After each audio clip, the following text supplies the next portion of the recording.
કેમ સાહેબ, કેમ? તમારી દીકરીનો વાંક શું? એણે પ્રેમ કર્યો એ જ ને. દીકરી જન્મે તો ઘરની લક્ષ્મી. કોઈ પણ સારું કામ હોય તો દીકરીને આગળ કરવાની. એ જ દીકરી જ્યારે એની સમજણથી સારા માર્ક્સ લાવે, આઈએએસ, ડોક્ટર, આઈપીએસ બને, તો મારી દીકરી. પણ જો એ જ દીકરી પોતાની સમજણથી પ્રેમ કરે તો દીકરીમાંથી દુશ્મન થઈ જાય છે. એ 18 વર્ષ પછી સરકાર ચૂંટવાનો પણ અધિકાર મળે છે, પણ પોતાની મરજીથી જો જીવન સાથી પસંદ કરે તો બાપને વાંધો, સમાજને વાંધો, કુટુંબને વાંધો.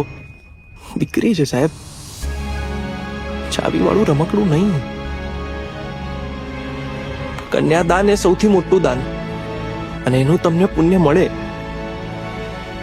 પણ જો એ જ દાન દીકરીની મરજી વિરુદ્ધ ખોટા માણસને આપવામાં આવે તો એ સૌથી મોટું પાપ છે સાહેબ, સૌથી મોટું પાપ.